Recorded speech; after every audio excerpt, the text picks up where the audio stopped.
guys, we are going to be talking today about wax resist and what materials you need for that. So wax resist is a technique where you color with crayon, which is a wax, and then you go over it with something that's water-based, such as watercolor paint.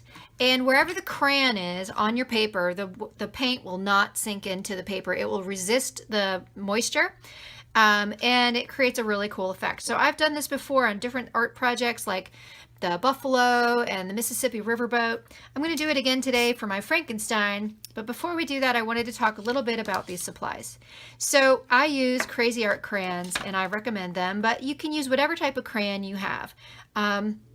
So a good set of crayons, and again, I talk about this because I think some folks think that art supplies are very expensive or hard to come by. Crazy Art, I think, are 25 cents a box. They're at Walmart. They're in a lot of stores. Also, we're going to be using watercolor paint today, and so this is a little set that I got at Target. It's 99 cents. It comes with its own paintbrush. You really can't beat it. It comes with this nice little tray. You close it up when you're not using it. So I also recommend a good manual pencil sharpener. I've talked about this before with colored pencil projects, but this one also has a crayon sharpener. It's by Crayola, and this was literally from the Dollar Tree. So let's think about that. 25 cents, 99 cents, and $1. So we're looking at about $2.25 to do an awesome project. You do need some paintbrushes, and like I said, this comes with a paintbrush, and that is fine. But I always recommend that my students have at least 3 sizes of brush. And so these are what I would call large, medium, and small. Usually they come in a set, and you can see mine have been gently used, and that's okay. They still work. They don't have to be brand new to work just fine.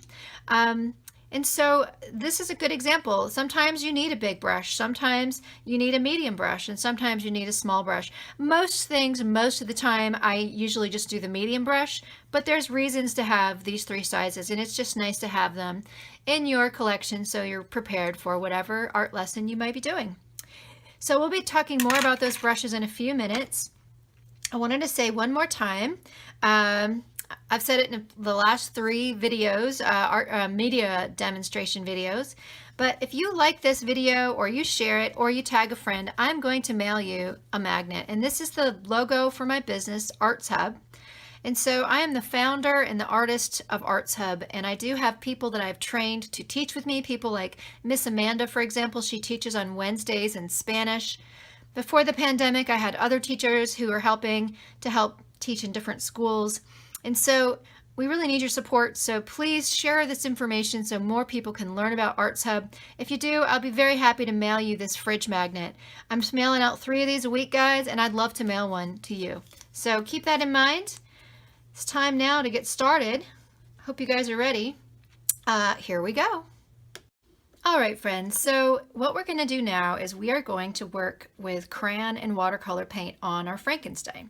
And so I am really looking forward to this. This has turned out to be one of my favorite techniques to do with art projects, and I'm really looking forward to doing it someday in after-school art when we go back to in-person classes.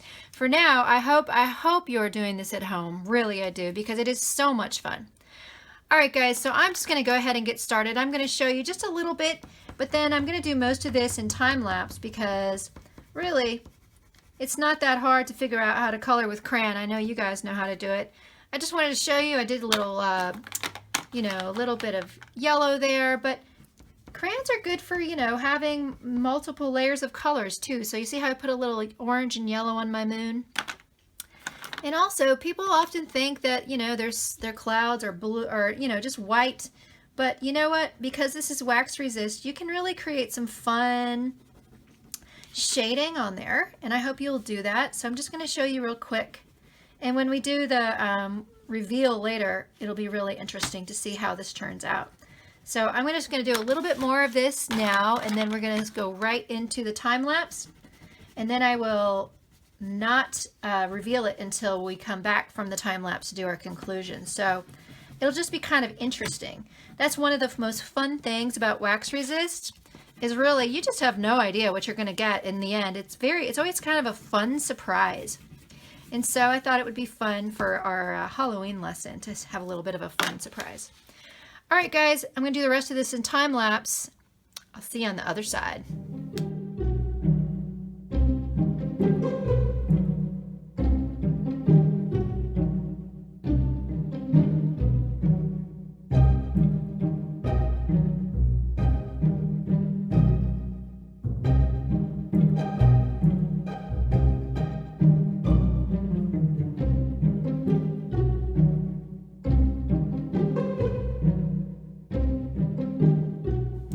Guys, I hope you thought that was as cool as I did. I just love this technique. And so as you can see, I just took my water and my paintbrush. I used my large paintbrush for this.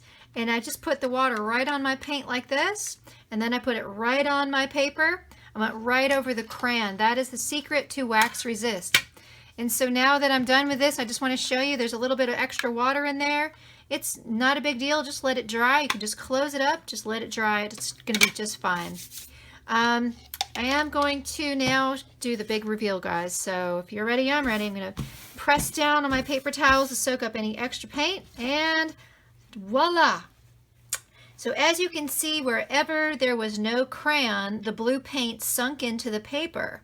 And that's in between all these little nooks and crannies on his skin, on the grass, even on the roof of this house. You can see how cool the clouds look. Just wherever there was a tiny bit of paper showing, that's where the paint sunk in. And so that's why this is so much fun. Now, if you like this technique, you can use it for anything. You do need to have a heavier paper. This is an art paper. You can really, this won't work very well on light paper, but I wanted to show you in case you have a lot of these like I do. This would actually work really well on paper plates as well. So for example, if you wanted to just have some fun and experiment with that, okay, just to show you what I'm talking about, you could experiment with it on a paper plate. The paper plate is thicker and it has a lot more strength in it, so you could make some pretty cool projects on a paper plate. So that's just something to think about. I've got about 8 million of them, so I thought that would be fun to show you. But anyway, guys, that's it for our project today. That's Frankenstein. And it's just been so much fun working with you as always. I look forward to it. And I will just see you next time.